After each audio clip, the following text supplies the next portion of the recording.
Good morning. We today, as I mentioned, we are going to study the book Liberation, despite being the last Sunday of the month. But because next weekend, first weekend of June, we are going to have the symposium. We are not going to have our regular study meeting on Sunday. So we do Liberation today. We started the book last month. We studied the introduction, which is a nice little story that Emmanuel brought to us about the little red fish and the importance of, of keeping our eyes and ears open to what's happening outside, to not close ourselves to our small realities, to understand the need of being in contact with what's out there, so we can have a broader view and helps us progress. So, but now we start the book proper. So as usual, most of Andre Luiz books starts with them listening to a mentor giving a lecture, and this starts the same. So we are going to go through what Minister Flaccus has to say here. Who's going to read for us today? Zoraida, you're going to read? Sure, of course. Okay. Yes. Okay, listening to explanations. We were gathered in the large auditorium of an educational institution. Minister Flaccus was gazing at us with a look saturated with pleasant magnetism that invited us to ponder what he was saying. A few dozen colleagues and I had assembled there to listen to his edifying lecture, and there was no doubt that it was proving to be of profound interest. We were free to ask questions at any time concerning the subject at hand and use any information that may be relevant to the new endeavor that we were about to undertake. For a long time, I had heard comments alluding to purgatorial colonies that were fully organized for the exploratory work for which they were intended, bringing together thousands of individuals rooting in wrongdoing. Instructor Gubbio, who was sitting silently beside us, had finally given us permission to accompany him to one such huge colony. Interested in the speaker's fluent and gripping lecture, we followed the course of his thoughts with the understandable expectation of pupils who do not want to miss one bit of what was being taught. Serenity and attention transpired on all our faces. Each one of us there in that auditorium was a candidate for assisting ignorant brothers and sisters being tormented in darkness. Commanding our full attention, the minister continued confidently. Superiors wanting to engage in persistent and substantial work on behalf of inferiors cannot use the same weapons as inferiors use. If they do, they will be lowering themselves to their level. Strictness belongs to those who teach, but love is the companion of those who serve. We know that most of the time education proves from the peripheral to the center, but the truly perfecting work of inner renewal does the opposite. Both learning and inner renewal, however, are nourished and controlled by the utmost unknown powers of the mind.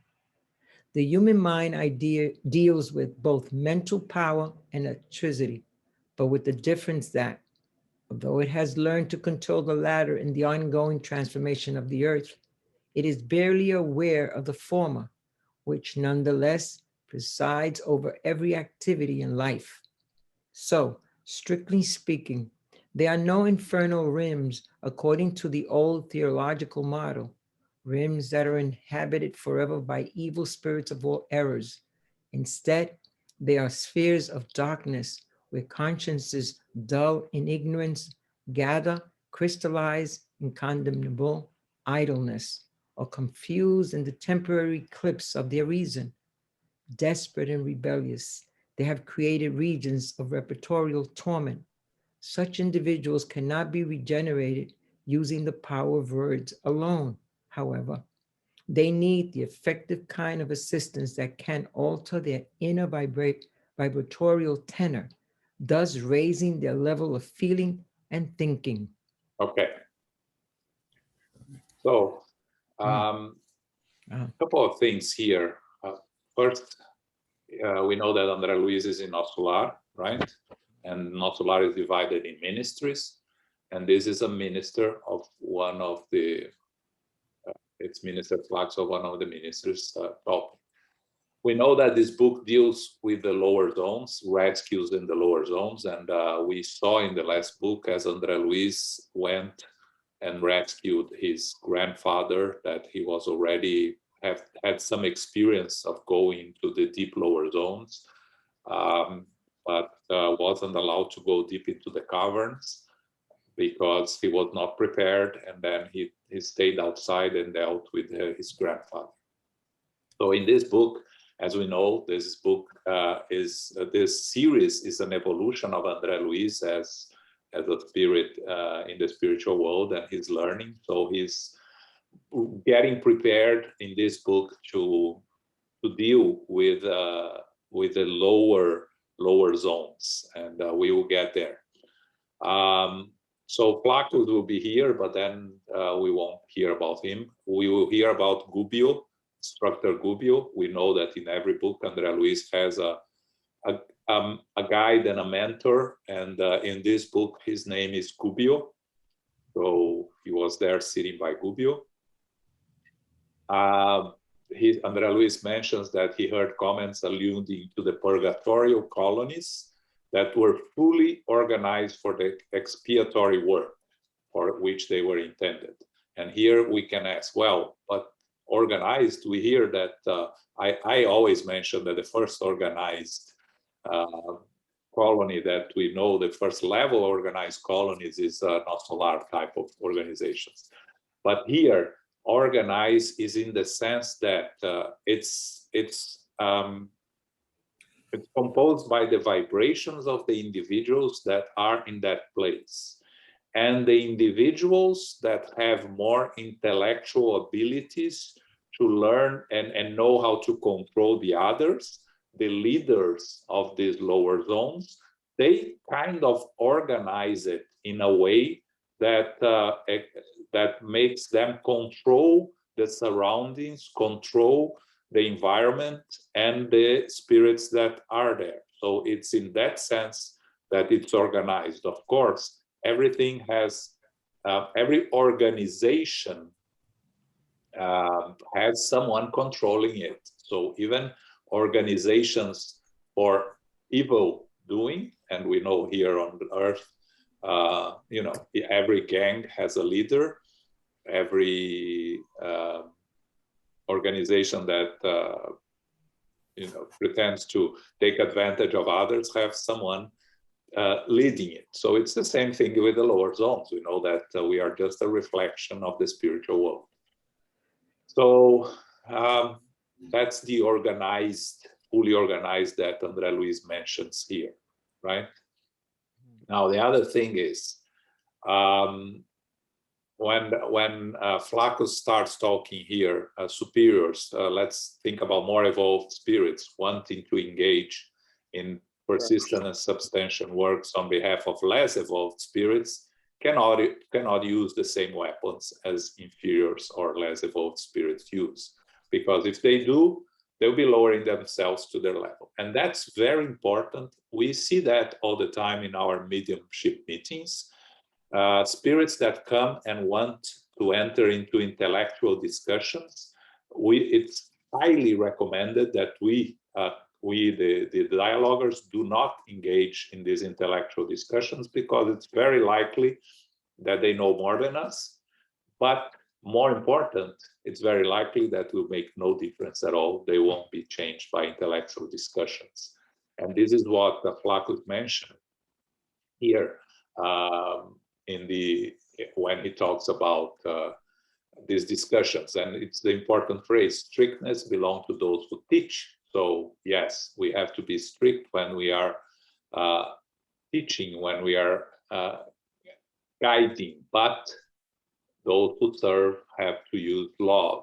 And we know that, going back to the mediumship meetings, that only when we are able to show them love, or to make them feel the love of loved ones that sometimes are present to rescue them, is when they really change. And then this concept that education moves from the periphery to the center, but inner renewal does the opposite. That's a very interesting concept, right? So it compares our moral and intellectual evolution. The intellectual evolution comes from the outside to the inside, meaning we learn from someone else giving us the teachings. A teacher nowadays, complete our computers through the internet, but it's a book. So we are learning from the outside to the inside. But inner renewal is a work that we have to do ourselves from the inside. So our moral evolution is our inner work of eliminating our imperfections and acquiring virtues. So that's what Flaccus says here. But both of those, the moral and intellectual evolution, are controlled by the almost unknown powers of the mind, as he says here, that our mind deals with mental power and electricity, and the mental power is something that we are barely aware of. But it's the most important that presides our every activity of life. We know that there are studies out there in terms of our brain power and our mental power and how to control it. There are books and books and books about it, but there is no specific and efficient prescription. There are several prescriptions, and some works for some people, some others works for others, some don't work for anyone. So but it's on each one of us. It's our inner work that has to control it.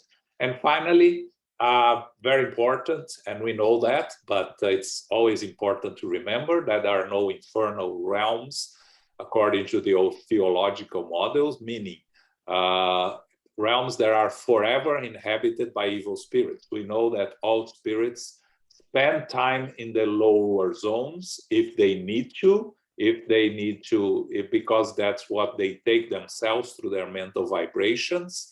And they may be crystallized there in idleness or confused in their eclipsed reason.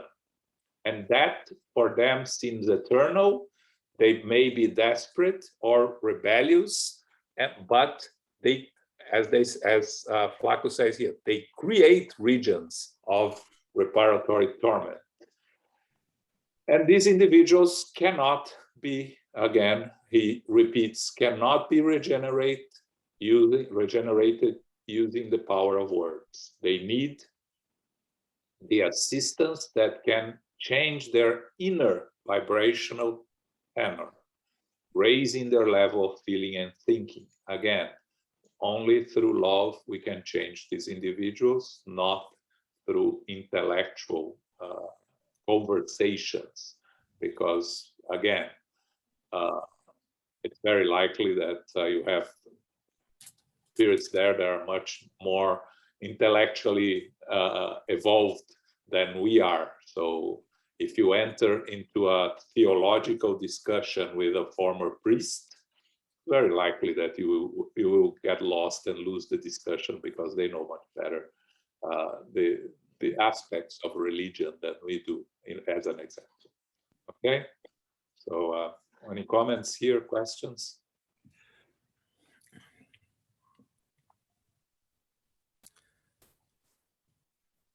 Nope. Okay.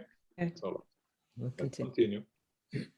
Eminent thinkers have mapped out instructions for the salvation of souls, but we are of the opinion that there are more than enough such scripts in all areas of terrestrial knowledge regarding the matter. What we need now are individuals who can guide human thought towards the higher realms. To understand this endeavor, while stimulated only by cultural values, would be to consecrate technocracy psychography, which seeks to merely merchandise life, thus destroying its glorious seeds of improvisation, perpetuity, and eternity.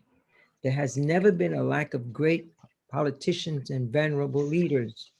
They pass through the crowds, stirring them up or forming them into regiments.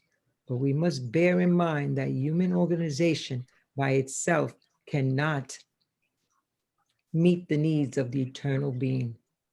Pericles, the statesman who bequeathed his name to a century, accomplishes constructive educational work with the Greeks.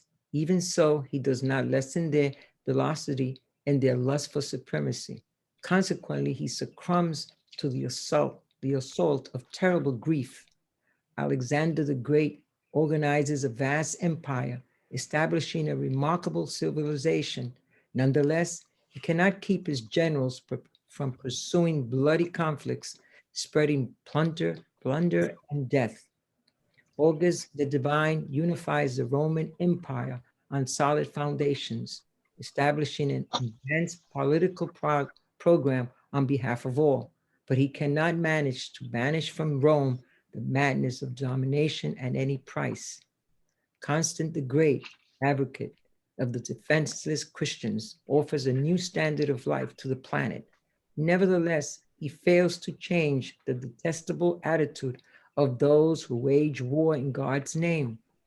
Napoleon, the dictator, established new methods of material progress over all the earth, but he himself is trapped in the claws of tyranny because of his greed. Pasteur, the scientist, defends the health of human body, devoting himself selflessly to silently combating the microbial jungle. However, he cannot keep his contemporaries from mutually ruining each other in ruthless and inexplicable competition. Okay. So a lot of names here. We're going to talk a little I know. bit.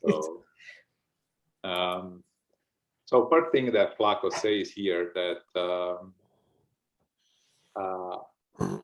he says that there is enough scripts in our knowledge for the salvation of souls, but that's not enough. That's not good enough. He says that what we need is individuals who can guide human thought towards the higher realms. So we need to focus on the moral evolution, not the intellectual evolution.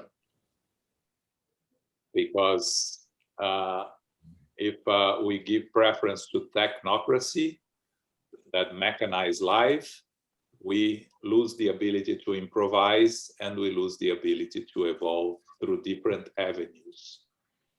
So he talks about in history there were enough great politicians and very good leaders, but they failed in their missions to push humanity forward in the true sense of what is needed. Again, not to dismiss the progress that each one of them has made and the contribution they have given to humanity.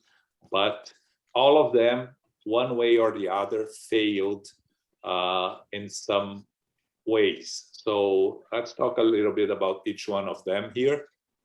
So just again, we studied on the way to the light many of those.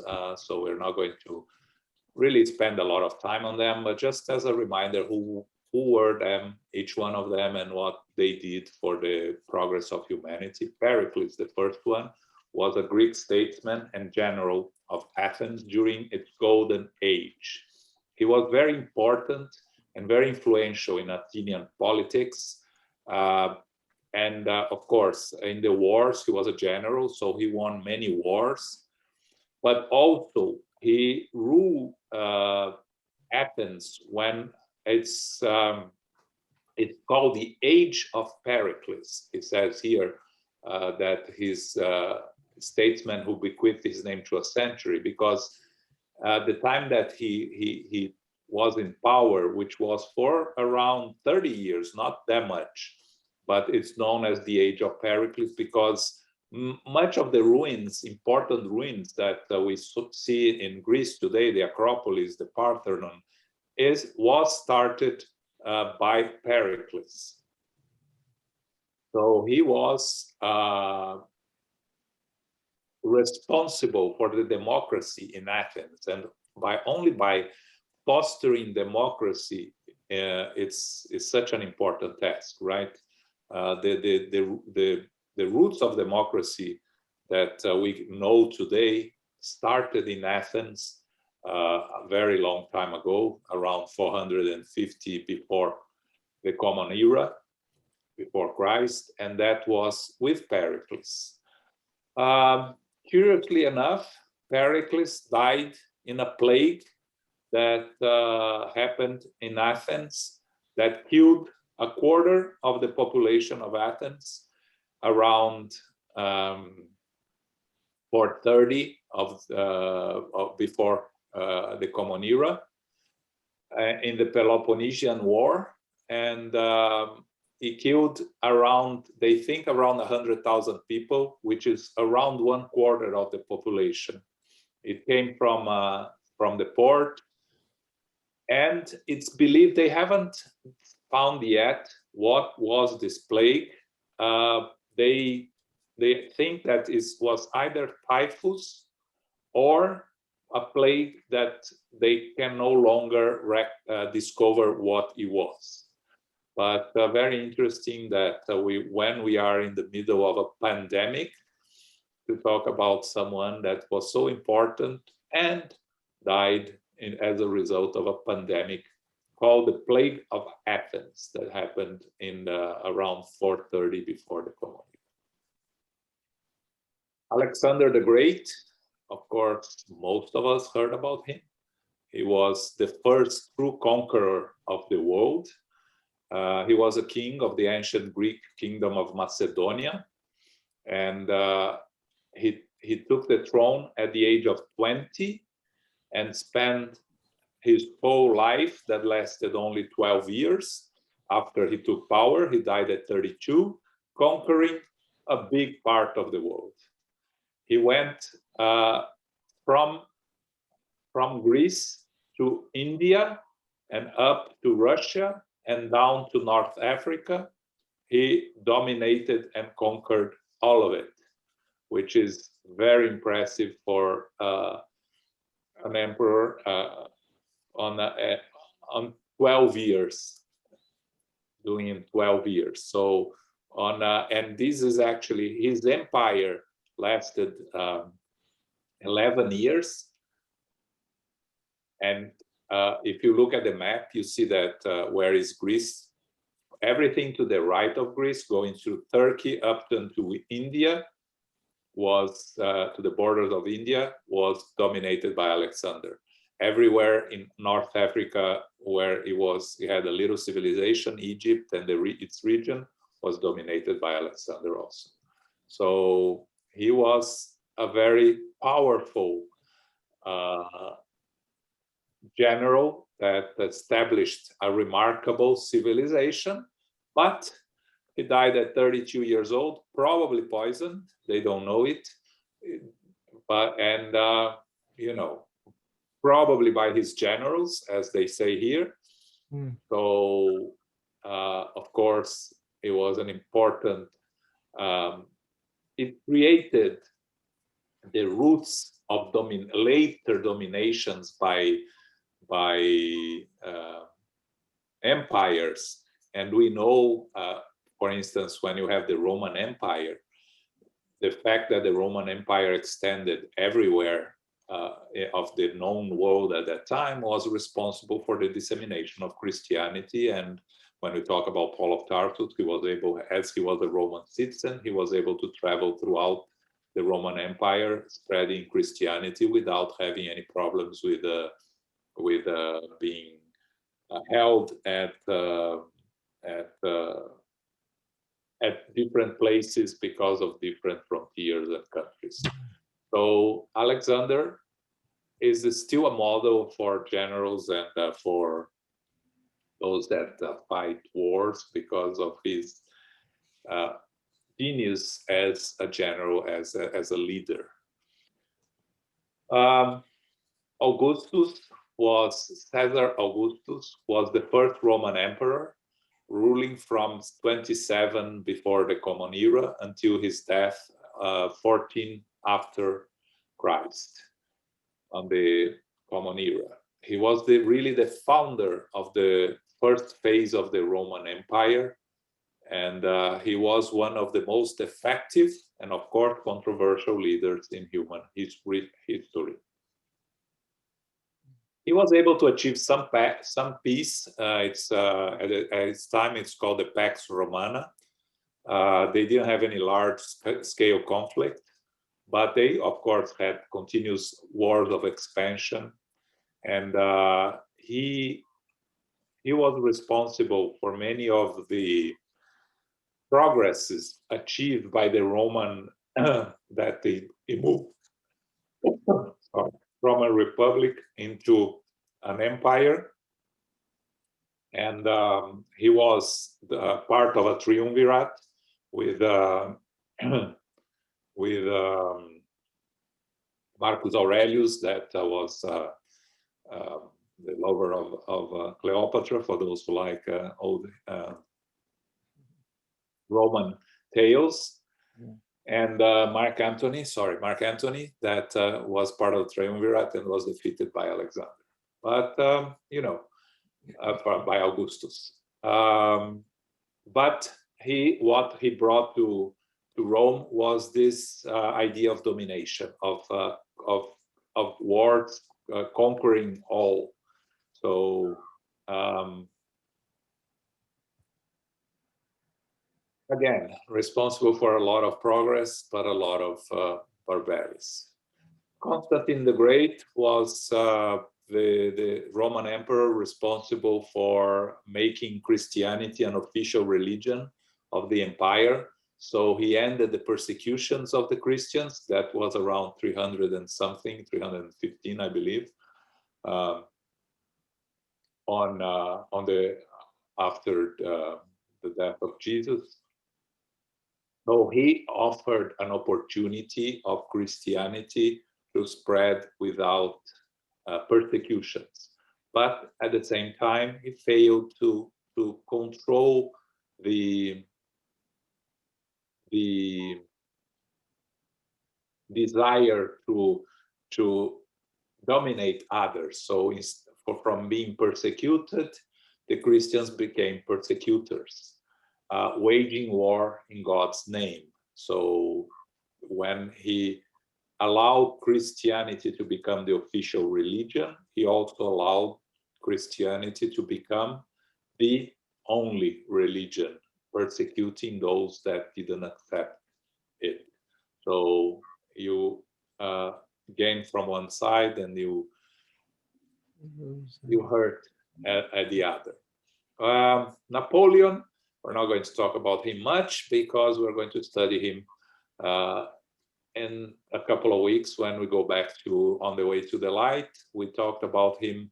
For those that missed our last On the Way to the Light, a beautiful passage, Napoleon and Kardec, from the book Light Ahead. I recommend you read it. We read it the last study of On the Way to the Light.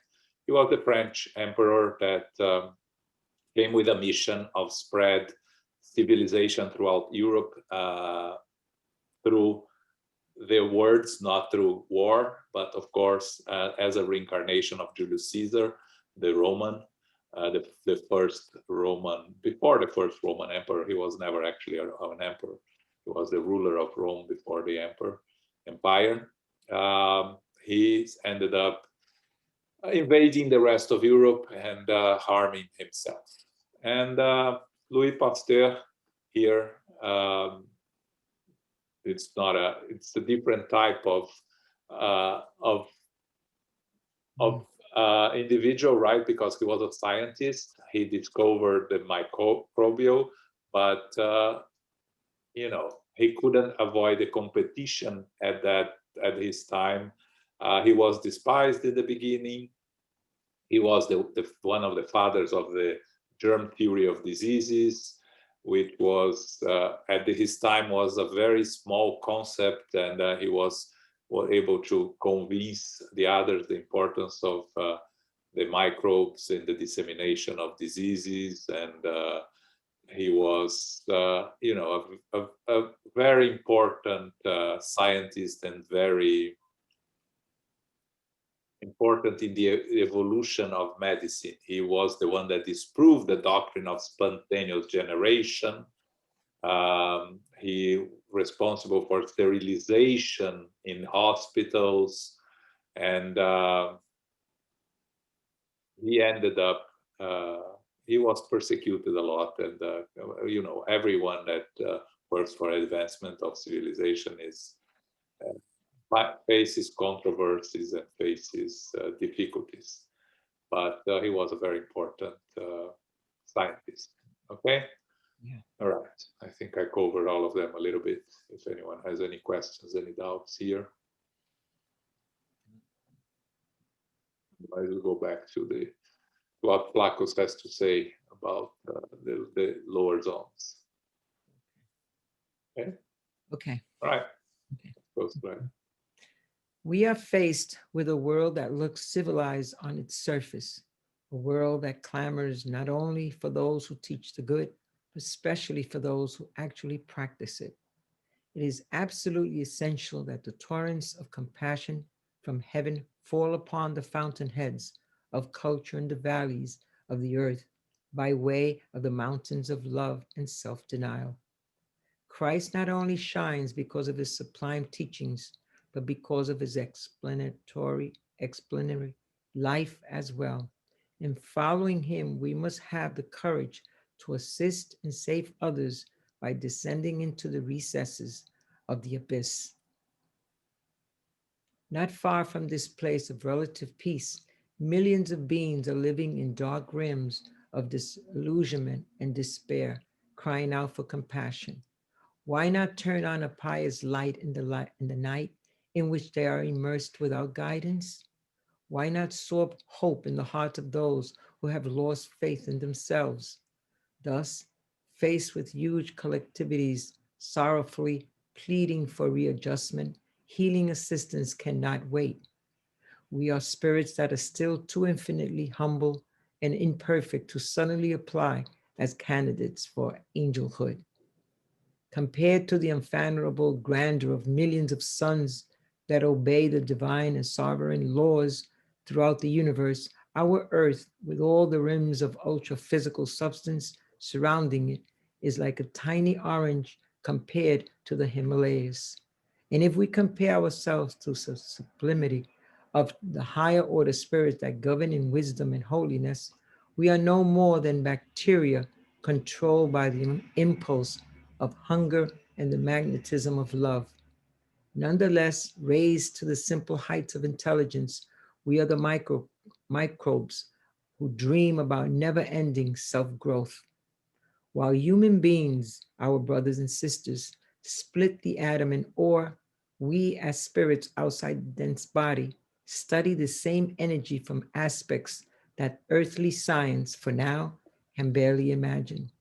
As travelers of infinite progress, we are just beginning to probe the mental power that conditions the manifestations in the most varied planes of nature. Still imprisoned by the law of return, we have accomplished multicellular recapitalizations for many millennia. We know today that the human spirit, taken as a whole, has had the ability to reason for exactly 40,000 years. Nonetheless, with the same furious impetus with which Neanderthals killed one another with hatchet blows, humans of modern times, regarded as the glorious era of world powers, exterminate their brothers and sisters with firearms. Okay. So what he's talking here, Flaccus, is that we are living in a world that looks civilized in its surface, but it's not really civilized in the proper sense. Um, we need more people that practice the good instead of teaching the good. We need more compassion because we need to follow the examples of Christ, not only the teachings. So we need to follow Christ, have the courage to assist our brothers and sisters in need. And in doing that, we need to go into the abyss.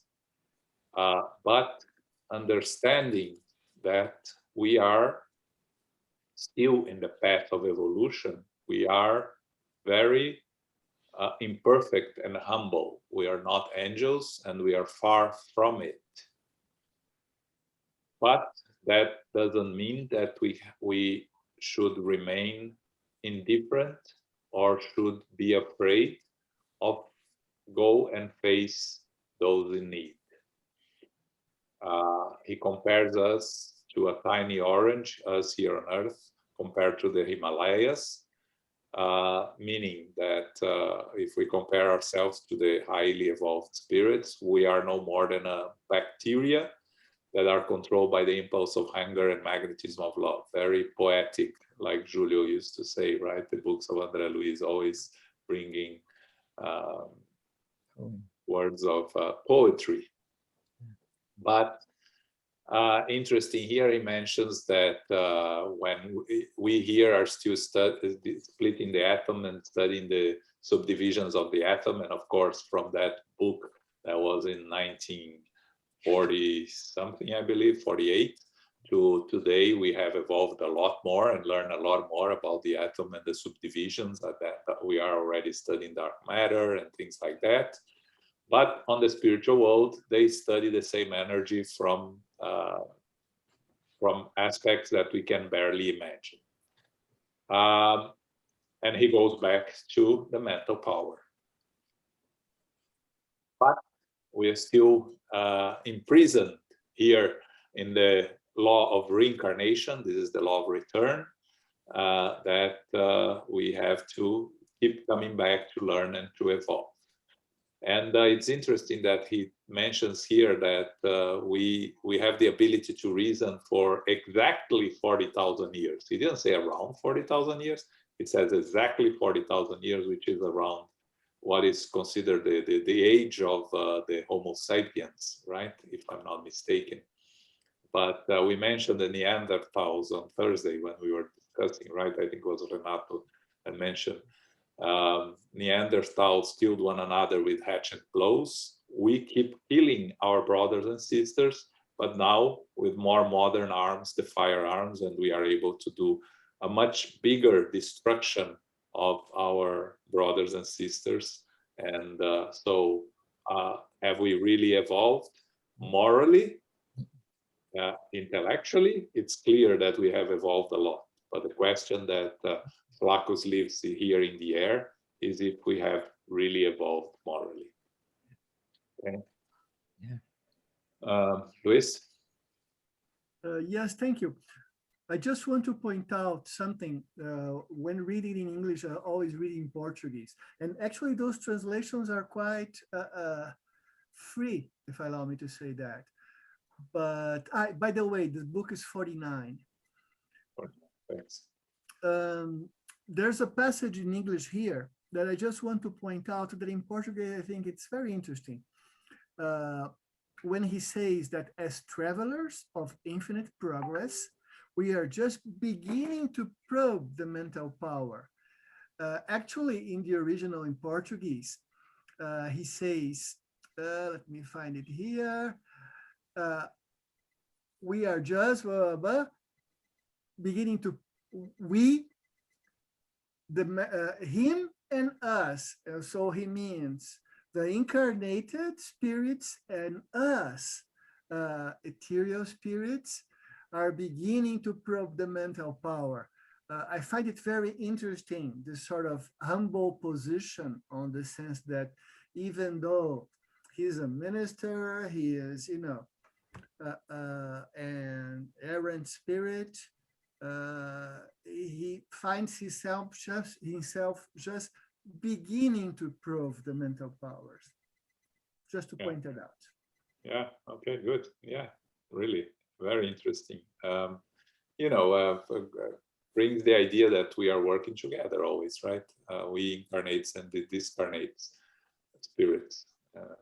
We work together. And I think there's a little more than that. Those more evolved spirits that teach us, they are teachers. What they teach is limited to what they know. And we should always put this in perspective, in my opinion, as well. It's not because that they know so much more than we do, that there is not a lot for them to learn as well. So I think this perspective is important. We must look at teachers just as that, as teachers, not as all-knowing spirits. My personal opinion now. Yeah, no, I agree with you. And again, a minister of Nosso Lar is much more evolved than we are, but still studying, still learning, and still, he's not going to say, to pretend.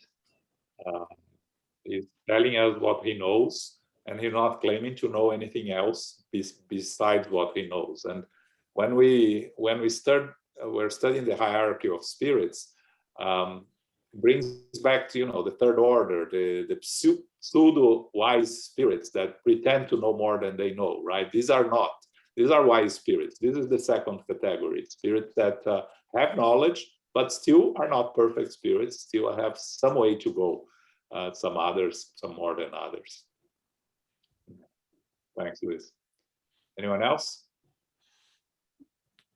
Yeah, I think the greatest difference between them and us is not only to know a little more, but have the attitude to apply that knowledge for the common good. Good point, Elmo. Yeah, I agree.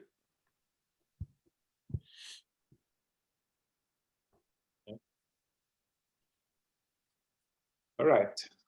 Now we have a long passage here, Soraya. Read. Okay. Commentators lightly endowed with religious principles regard this sinister anomaly as being merely the obstinacy of imperfect, frail flesh, as if the flesh were a permanent diabolical persona. However, they overlook the fact that this dense matter is only the complex whole of countless inferior lives undergoing the process of improvement, growth, and liberation. Down on the earth, the mind functions as if it has been sedated by the dangerous narcotics of illusion. However, we will help it sense and realize that the spirit continues vibrating on all angles of existence. Each species of being, from the crystal to the human, and from the human to the angel, encompasses countless families of creatures obeying on a specific frequency of the universe. And divine love reaches all of them, like the sunlight that embraces the sage and the worm. However, those who advance to a higher spheres remain connected to those in the next one down. The plant kingdom resorts to the mineral realm to support itself and evolve. Animals use plants in their work of improvement. Humans assist each other to grow mentally and move ahead.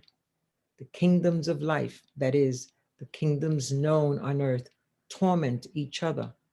They torture and devour one another so that the spiritual qualities may develop and shine, reflecting the divine light. The learned minister took a long pause, gave us a kindly look, and continued. But beyond the human condition, beyond the sensual boundaries that contain the incarnate soul, carefully protecting it with limited sight and the beneficent forgetfulness of its past, a vast spiritual empire begins, humankind's neighboring world. There, millions of imperfect spirits move about, sharing with Earth's creatures the inhabitable conditions of the planet's surface. Human beings situated on a different vibratorial wavelength, lean on the incarnate mind by means of countless phalanxes of creatures that are as semi-conscious of responsibility and as incomplete in virtue as humans themselves. Bringing together millions of embryonic lives, matter is a condensation of energy, serving the imperatives of the self, which presides over its destiny. From hydrogen to more complex atom units, the power of the eternal spirit acts as the guiding lever for protons, neutrons, and electrons along the infinite and road of life. The embodied intelligence lingers in the human spheres in a transitory region suited to its needs for progress and perfection, in which protoplasm gives it the tools it needs for work, growth, and expansion. Nevertheless, within this same space, matter extends itself to assume other states where the discarnate mind, on its journey to acquire knowledge and virtue, is rooted in the physical spheres, seeking to dominate and absorb it, establishing a gigantic struggle of thought unfathomable to ordinary humans. Frustrated in the aspirations of vain dominion in their heavenly dwelling, men and women from all climes and civilizations meet up and collide after death in this region, where their earthly activities continue as usual, choosing the instinct of ruling over the earth as the only happiness worth achieving. Due to the permanent discord reigning among them, these rebellious children of providence try to discredit the divine grandeur, thereby stimulating the autocratic power of their proud and rebellious intelligence. They seek to use their earthly activities for the unlimited expansion of hatred and rebelliousness, of vanity and criminality, as if the planet in its low expression were the only paradise that has not yet completed, submitted to their whims, encased in their own ignorance, where fear and viciousness, distress and reciprocal persecution destroy their strength and waste their time. They do not realize how bad their situation really is. Apart from true love, every union is temporary, and war will always be the natural state of those who persist in rebelliousness. Thanks, Aureka. As Paco used to say, in English, please. Right, Paco? Yeah. Mm. Okay, so here, what is Flaccus telling us? First, he's talking about the kingdoms here, right? That we follow religious principles as the only truth. We forget that the incarnation, the matter, is it's only a union of inferior lives working together for improvement. So he talks here about each species on this planet, depending on the other species, the plant kingdom using the mineral realm to grow and survive, animals eating plants, humans eating animals, and one taking advantage and destroying the others, like he says here, torture and devouring one another, so that spiritual qualities may develop and shine. As at our stage of evolution, we are still destroying the other kingdoms for us to evolve, but we are in the process learning and acquiring better understanding, and sometimes even a little bit of moral understanding in search of our spiritual progress. But what we forget is that beyond the human condition, beyond our existing incarnations, there are the discarnate, a vast spiritual empire, our neighbors, millions of imperfect spirits that are around us, sharing with us this planet. They are just situated on a different vibrational wavelength, as we always say here, different vibrations, but sharing the same space. Meaning, when we discuss about where the spirits are around us, where is lower zones, where is they are located around us as the same space as us. It's just different vibrational levels. And this spirit, they are what they are. They are the spirits that used to have a physical life and lost their physical body. So the only thing they know is the physical life. So the only thing they want to control are those here in the physical material life, because that's the only thing they know. So they, as Flaco say here, they frustrated by their aspirations of domination when they were incarnated, they continue to try to dominate the earth because that's the only thing they know. And they think that they will only find happiness if they achieve their domination of their physical material instincts. But of course, each one of them has their own reality, and their reality is different from everyone around them.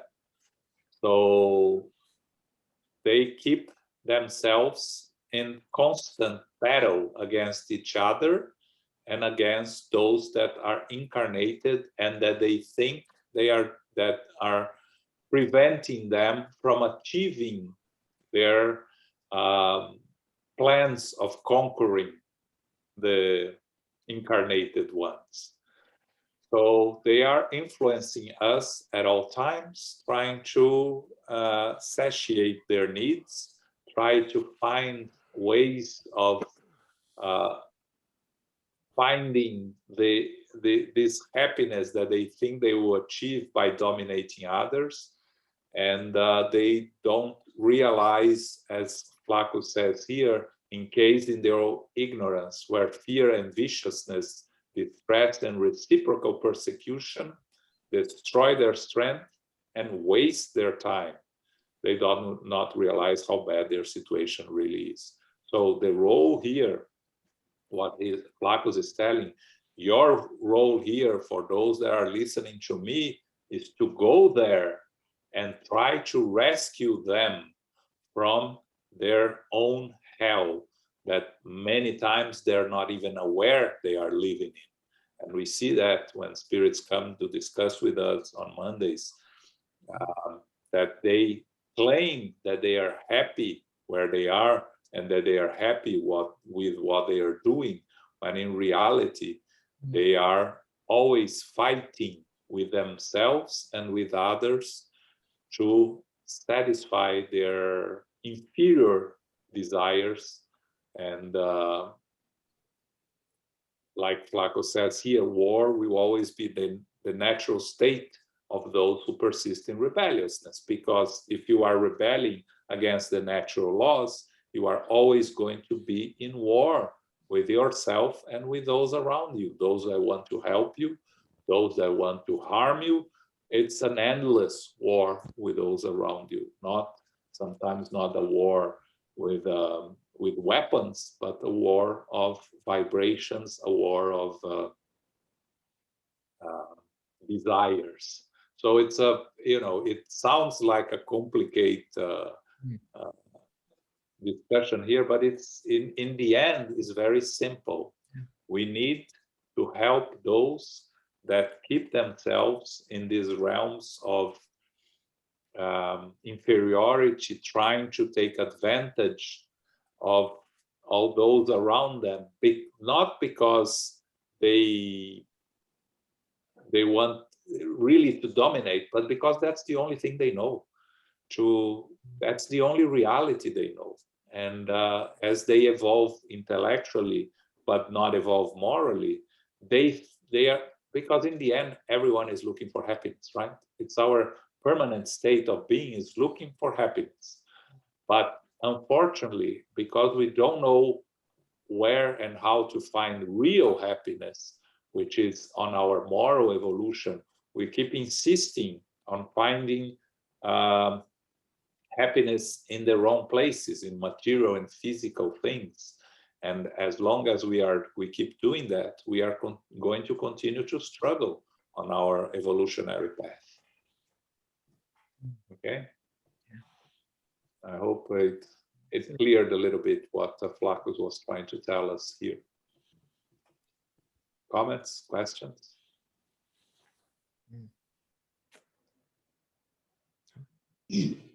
Yeah. How do we help them? How can we help them? What we are going to study in this book. How this Andre Luiz and his team, led by Gubbio, is going to address these spirits that live in the lower zones. But here, how can we help them here, we incarnated beings? We can help them in two ways. On an individual way, by elevating our vibrational level, our mental vibrations, not to allow them to connect with us and take advantage of our inferior tendencies. So that we do on an individual basis. And on a collective basis, through prayer and through assisting those in need, incarnated or discarnated ones, through prayers, through effective work of enlightened works, studies, everything that we are doing here. It's a way of helping them, because while we are here incarnate, all 16 of us here discussing and studying this, we have several discarnated spirits that are here learning with us and studying with us, and maybe being able to consciously or unconsciously taking advantage of everything that we are doing here to help them learn, also to help them progress also. So it's according to our limited abilities, it's the work of charity. Without charity, there is no salvation, the motto of Spiritism. How do we practice charity? By helping others around us, both incarnates and discarnates, starting with our own family, patience, acceptance, with the spirits surrounding us, by prayers, by understanding of their limitations and our own limitations. So it's a everyday work. But the work that will be done in the lower zones, that is done by the spirits, this type that Andre Luiz leads with, is what we are going to see throughout this book, which is a very interesting work. But of course, it's an everyday work. I hope it helps, Mary. Thank you. Yes, it did. Anyone else?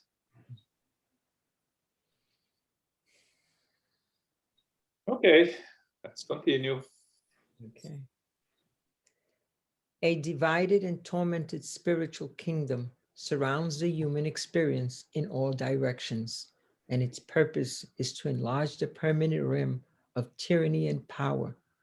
We know that the sun functions by emanating radiations that maternally nourish life millions of kilometers away. Notwithstanding the conditions of matter in which we are immersed, we need to remember that the most rudimentary existences in our system, from the illuminated peaks to the deepest caves, are subject to its influence. As is the case in the gigantic bodies of the cosmos, spiritually speaking, we too are on our way to the culmination of evolution, experiencing each other's radiations. In this multifarious process of interchange, attraction, magnetization, and repulsion, worlds and souls improve themselves in the universal community. Within this reality, our earthly activity takes place in a field of influences that not even we, human learners in the higher rims, can grasp the time being. Incapable of going straight from the grave to heaven, the children of despair organize themselves into vast colonies of hate and moral misery, fighting amongst themselves for control of the earth. Like us, they possess a large, invaluable intellectual patrimony, and as falling angels of science, they seek, above all, the debasement of the divine processes that guide planetary evolution. Entrenched in the dark passions that flock their consciences, spirits whose minds are crystallized in rebelliousness try in vain to undermine the divine harmony, creating cysts of inferior life on the earth. They know countless ways to disturb, hurt, obscure, and destroy. They enslave the beneficent service of reincarnation in great exploratory sectors and make use of agents of discord against every embodiment of sublime purposes for which God designs our actions. Men and women who in moments of semi-liberation from their bodies manage to perceive the existence of these rebellious spirits, dash back to their bodies, frightened by a horrible sight, and spread the idea of a punitive and never-ending hell set in sinister regions beyond death. Drawing on traditional theology, the childlike mind, animated by Providence's paternal tenderness, could never grasp the true essence of the spiritual reality that governs our destinies. Few understand that death is just a modification of one's body, and fewer still are those, even the most learned religious individuals, who are wise enough to live in the physical vessel according to the superior principles they have espoused. We have come to a time when we must proclaim the old truth to all ears and new truths to new ears of the world's youthful intelligence. As presumptive heir to the heavenly crown, human beings are their own guides on the long stretches of the evolutionary road between those spirits who are close to the angelic state and the primitives who are still limited by irrationality. There are thousands of different levels occupied by reason and sentiment of the most varied nuances. And if there is a bright and wonderful tide of discarnate and incarnate spirits that are on their way to the mount of spiritual sublimation, while singing a glorious hymn of work, immortality, beauty, and hope, and praise of life, there is another tide, a dark and miserable one, that wants to descend into the dent of spiritual darkness, spreading trouble, discouragement, disorder, and shadow, and paying tribute to death. Imperfect spirits that we are still are, we follow those with whom we are attuned, and we either rim the rewards of ascent and victory or the damages of descent and failure, controlled as we are by intelligences that are stronger than ours and who stay at our side in the progressive or depressive zone in which we have put ourselves. Hell then is a matter of spiritual direction. Satan is the perverse intelligence. Evil represents a waste of time or the use of one's energy contrary to the Lord's designs. Suffering means reparation or a renewing lesson. Falling souls, however, no matter who they are, do not comprise a spiritual race sentenced to lavish in a demotic state of madness forever as part of the discarnate collectivity in a completely senseless condition. No, they commingle with the terrestrial multitudes and have a strong influence on many homes and administrations. The fundamental interest of the most intelligent ones is to keep the world distracted in the dark by encouraging ignorance and selfishness, postponing indefinitely the arrival of the kingdom of God among humankind. The regions of darkness they inhabit undergo considerable changes over the millennia, in the same way as the provisional regions inhabited by Earth's various peoples. The matter comprising these regions of darkness undergoes tremendous modifications and, according to the mold of the infinite good, A wonderful process of natural selection takes place as part of this transformation. Nevertheless, despite the fact that these regions are constantly renewed with replacements, their inhabitants remain where they have been for centuries, watching the course of civilizations and following their magnificency and their experiences, as well as the afflictions and defeats. Okay. Okay. So a lot of things here, right? Yeah. So we are surrounded by spirits. That's the main message here. We,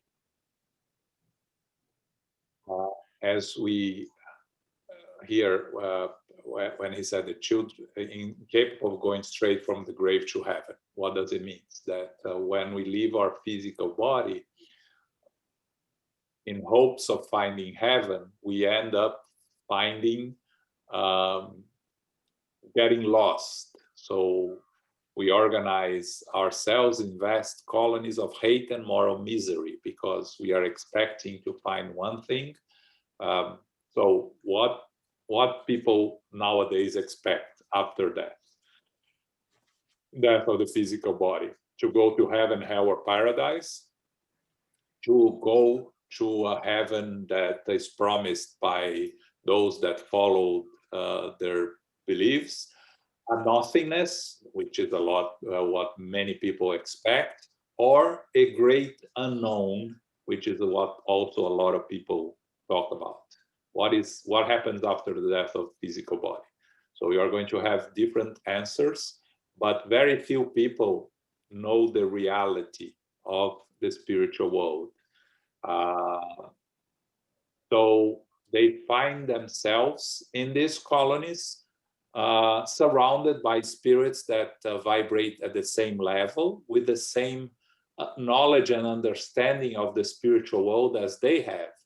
So the inability to learn more about our spiritual reality in the spiritual world also exists. Because if you are surrounded by people that know, by spirits that know as much as you do about the realities of the spiritual world, if you don't open yourself to listen to the spirits that are there, that are always there trying to help and assist you, you are not going to get out of your own world, right? So when he says here, entrenched in the dark passions that flog their conscience, spirits whose minds are crystallized in rebellion and strive in vain to undermine the divine harmony. So what these spirits are doing, refusing to listen to new realities, to listen to the teachings of spirits that know better than them. They think that what they are seeing is all there is. They don't open themselves to listen to the spirits trying to help and assist them. And again, the example we have is Andre Luiz himself, that spent 8 years in the lower zones, suffering and struggling, but without listening to the assistant that was always available. And when he asks, where was the assistance? And he's told, it was always there. You didn't want to open yourself to it. So these spirits, they are there trying to grasp their sense of reality and understand where they are and act on where they are, being impervious to external help. So they try to connect to what they know, which is the physical world and spirits that are here. So when Flaco said they enslave the beneficent service of reincarnation in great expiatory sectors and make use of agents of discord, it's working against the natural laws, and in the process incurring in more responsibilities and more consequences for themselves. And it's interesting when it says us here, when we are in moments of semi-liberation from our physical bodies, meaning when we're sleeping, we perceive these rebellious spirits, and what we see, we really get scared of what we see. We think it's a nightmare, and we come back talking about this hell. How did we create the image of hell, if not by going there ourselves in dreams and in spirit, or bringing recollections of our experiences in these suffering planes of existence. And here the minister gives a little bit of a folks religious beliefs, right? A little bit, because he talks about traditional theology, the childlike mind, meaning people that listen to that don't understand the true essence that of spiritual reality. So, which what he's telling us here is that the organized religions and teachings do not prepare ourselves for the reality of the spiritual world. We don't understand that death is just a modification of one's body. And even the most learned religions are unable to live in their incarnations according to the superior principles they teach. So they talk about one thing, but they cannot live their lives. So we end up in the spiritual world completely unaware and unprepared to deal with our spiritual reality. So one thing that we always say here in our studies is, if all these spiritual studies in spiritism brings us at least an understanding that when we are back in the spiritual world, we are still the same as we were the day before we discarnated, and that there is a reality there and life in the spiritual world, that there is help available to us the moment we need it, the moment we open ourselves. We will be able to find ourselves in a place in the spiritual world that will help us continue our progress.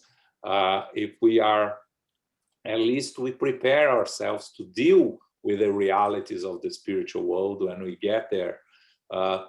Contrary to the vast majority of incarnate beings that have no understanding of the spiritual world. So he ends up talking here that there is a vast thousands of different levels occupied by reason and sentiment, meaning each one of us is completely different from all others. Each evolution is a personal evolution and personal journey. Our spiritual evolution, moral and intellectual, belongs only to ourselves. So we evolve in society, we need society, but it's our personal journey. And the ones spirits who we attune are the ones that are going to help us or harm us, because as he says here, control as we are by intelligence that are stronger than ours, who stay at our side in the progressive or depressive zone in which we put ourselves. Hell then is a matter of spiritual direction. I love that very small phrase, very important. We put ourselves in hell according to our own mental vibration, or we put ourselves on the other way, on the opposite side, in heaven, right? So, as he says here, evil represents a waste of time or the use of one's energy contrary to the Lord's design. So evil is to go against the divine laws, and it's just a waste of time because we will have to go back and repair. Repair how? Suffering means reparation and renewal lesson. So even, and by finishing here, even the regions of darkness go through evolution also, changes through the millennium. Is as we change here Earth, the physical planet, the inferior, the darkness also changes and evolves. We evolve intellectually. So these regions also evolve, and that is at all times are renewing, spirits living and arriving. But their inhabitants remain there for centuries, going back and forth, because they don't learn how to deal with their inferior tendencies and to overcome their imperfections. And the struggling will be with the suffering that brings, that will take a long time, a difficult renewal process. Okay, so that's the end of his speech. Comments, questions here? Okay, I hope everybody's quiet because they're learning something, not because they're not understanding anything. Luis. Right. No, I like this last paragraph because it points out something that took me a while to realize, that the universe of the discarnate spirits, of the ethereal spirits, is under constant evolution, as is ours. It's not that, Earth is evolving, the matter-based Earth, and that the ethereal Earth is frozen in time. No, we are both evolving. And this is fantastic. And it took me a while to figure that out. And I remember the moment I realized that. So I think this is so important for us to understand. Nosso Lar and all the other help communities, that are supporting us, they are also evolving with the passage of time. Isn't that fantastic? Yeah, I think that's great, because sometimes we talk a lot about the world changing for a world of trials and expiations to a world of regeneration. That it's not the physical world, it's the physical plus the surroundings, the spiritual part of the earth. Yes, I agree with you. It's very, very interesting, and we forget that, and it's important to remember that. And Nosso Lar, as described by Andre Luiz, is probably more evolved today than it was 80 years ago when he started telling us about it. Yeah, not probably, for sure, right? Yeah. I'm sure that someone comes and talks about Nosso Lar today will describe in a different way, right? I can imagine. I have a question, Joao. Well, okay, if I do have an evil thought, is it coming from me, myself, or was it planted by one of those spirits that are in kind of hellish situation? Could be both. Or both. Could be either. Both. Yeah, but again, when we talk, it will only come to you if you have an affinity to it, right? So because I have experienced thoughts. I said, where does that come from?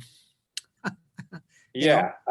Again, they are going to try to influence us at all times, but they will only be able to influence us on things that we are receptive. So the very simple example, right? If you don't drink and you are not tempted to drink, you may go to a bar and everybody's drinking around you, but you won't be. Yes, that's true. Even though you are exposed to people pushing you to drink. Yeah, you are not going to drink. So it's the same thing with the spirits around us. They may want to impose evil ideas on us, but if we are not open, it's not us. We're not going to listen. You're not going to become a serial killer because a spirit is trying to influence you. It's something that is already there. the desire, the inferior tendencies. So that's why we need to pay attention to our thoughts, because to recognize where our vulnerabilities are, because that's where the spirits are going to try to influence us, on our vulnerabilities, not on our strengths, you know. So when we have an evil thought, it doesn't really matter if it comes from the spirit or from us, but we have this tendency already there. We have something there that allows this thought to come to us. Yeah, I guess that's why I usually say that I may not be responsible for my first thought, but I'm definitely responsible for my second one. Yes, exactly. Very good. Yeah. Okay, let's finish. Okay. When the minister paused for a moment to give members of the audience the chance to ask questions, something that seemed to me to be opportune and intentional, one of them asked, "Esteemed benefactor, we know what you're saying is true, but why doesn't the wise and compassionate Lord just eliminate such an awful state of things?" The learned mentor nodded in understanding and replied, "Isn't that like asking why it is taking so long for us to live according to the divine kingdom? Do you believe you are so enlightened that you can deny the dark side of your own personality?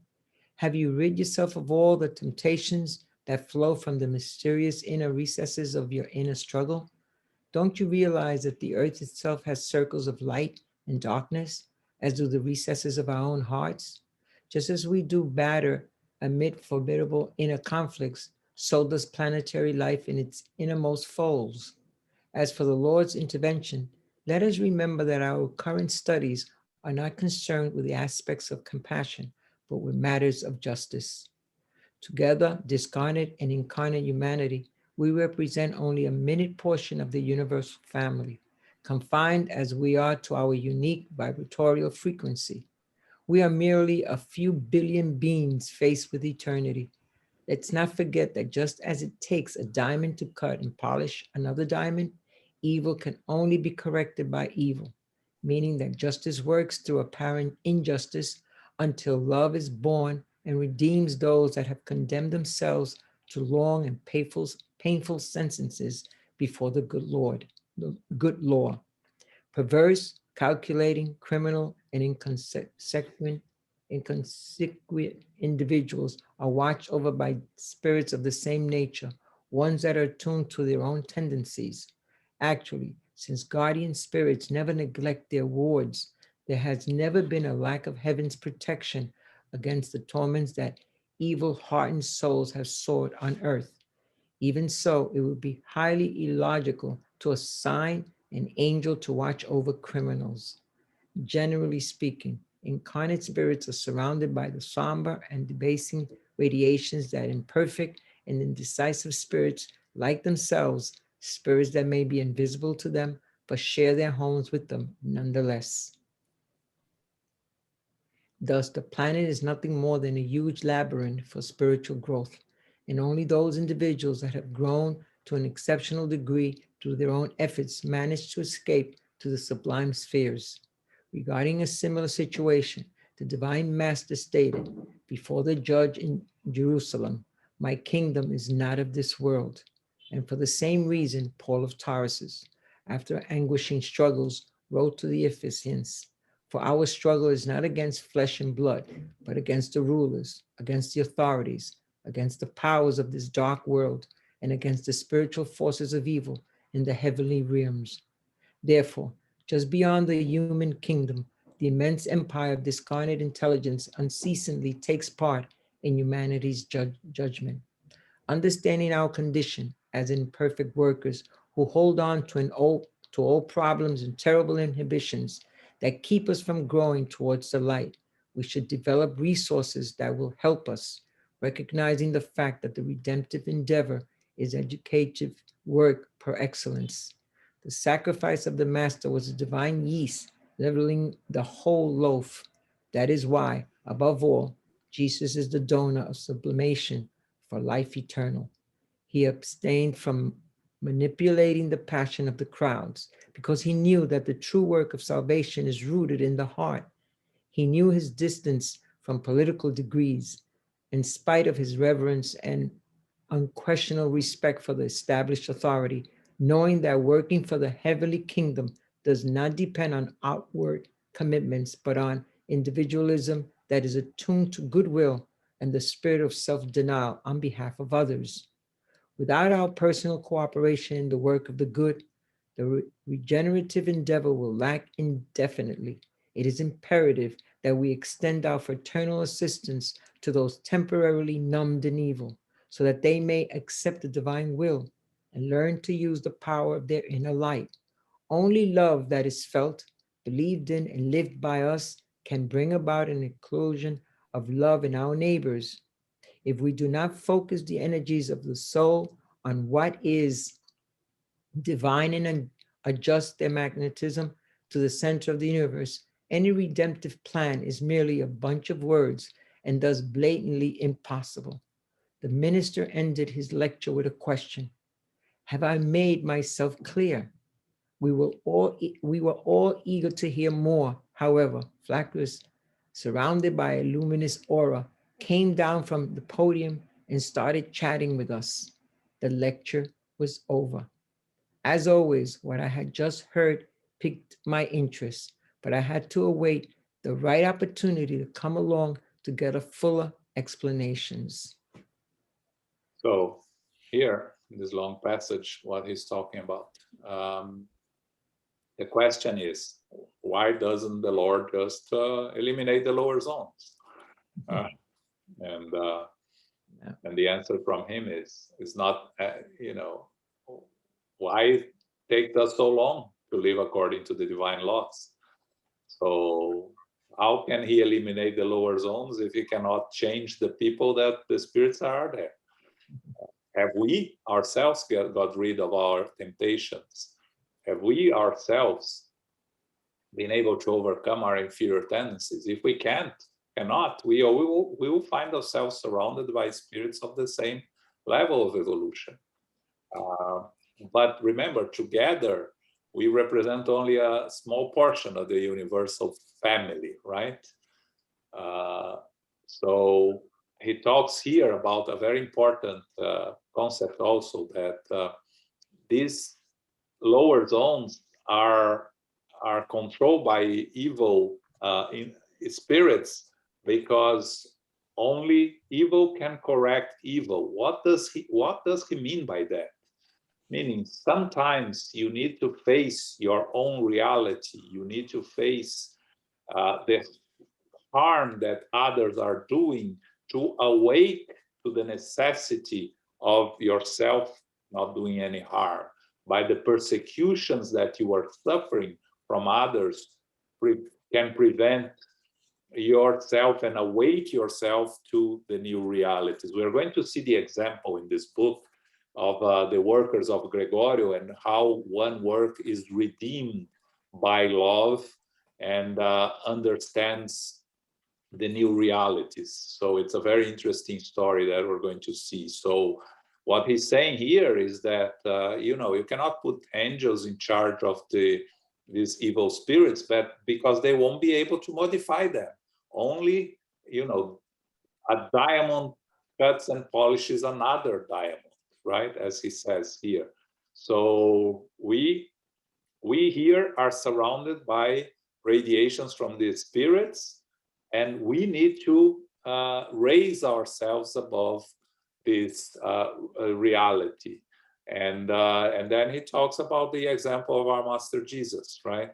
That gave us the example. While living here, he kept his distance from political degrees. He respected them. He didn't challenge the established authorities, but he said, my kingdom is not of this world. So do not rebel about the authorities. It's, we fight to change and improve the conditions around us. But this is different from rebelling out of nothing. We need to work for the progress, but respecting the established laws. That's our responsibility as responsible incarnates. But we need to, he ends saying, we need to work. We need to go there, because otherwise those suffering will lag there indefinitely. They are numbed in evil, but they need to use the power of the inner light. Everyone has their inner light that may be dormant, and we keep saying that to many that come to us. You need to use your inner light to find it and use it. Finding the love that is inside yourself and live it. If we do not focus the energies of the soul on what is divine and adjust magnetism to the center of the universe, any redemptive plan is merely a bunch of words and thus impossible. Okay? Okay, that's the first chapter. I hope you enjoyed. A reminder for next week, the symposium. So Saturday and Sunday from 2 to 5:30 p.m. You have the schedule of the symposium on your emails that we send every week. It starts at 2 p.m. on this coming Saturday with a lecture by Jussara, and then the theme of the symposium is mediums and mediumship. You can watch it on YouTube of the United States Spiritist Federation or Facebook and YouTube of the International Spiritist Council. Okay, Carol, can you do our final prayer? We'll be back in our next meeting on Sundays in 2 weeks with the Gospel according to Spiritism. Okay. Sure. Great. Thank you, John. Thank you, everyone. Infinite Creator, good spirits, our mentors, our guides, our spiritual benefactors, we are grateful today to be together for our study of the book Liberation, Chapter 2. We are grateful to learn that we are progressing, but we must remember to keep our vibration mentally at a high point. We know that we are progressing intellectually, morally, and that we are also surrounded by spirits of all vibrational levels, those who are incarnate and those that are discarnate. It's very important to make the moral progress as we want to move toward happiness and the final perfection. We keep our thoughts, vibrations, our prayers forthcoming, our studies ongoing, and this is part of our work. This is being here on planet Earth, being in a physical body, and knowing that we have a particular gift, a particular role to assist in the progress, not only of ourselves, our community, but our planet. Every day we are evolving, and we know that help is always available as we do our part, not only for us in physical form, but also those who are discarnate. We are grateful for what we have learned today, and we know that we want to live love and light, and we want to be that part in which we can be of assistance. As we go forth during the week, may we continue with our prayers, with our studies and our mindfulness, and may we do good, may we think good, and may we be good always. We give thanks to our spiritual guides, our mentors, our helpers, our healers, those who are in assistance guiding us each and every day. May we return the favor by sharing what we have learned from our hearts and from our minds, which we keep in an elevated position. As we close this meeting today, we are utterly grateful for the opportunity. May we continue to receive the love, light, and peace of Christ within us, and may we share this healing with others. We close now and humbly ask for this safety and protection. And may we remind ourselves to be beacons of light and retain this wonderful love in our hearts and in our minds to share with others. So be it.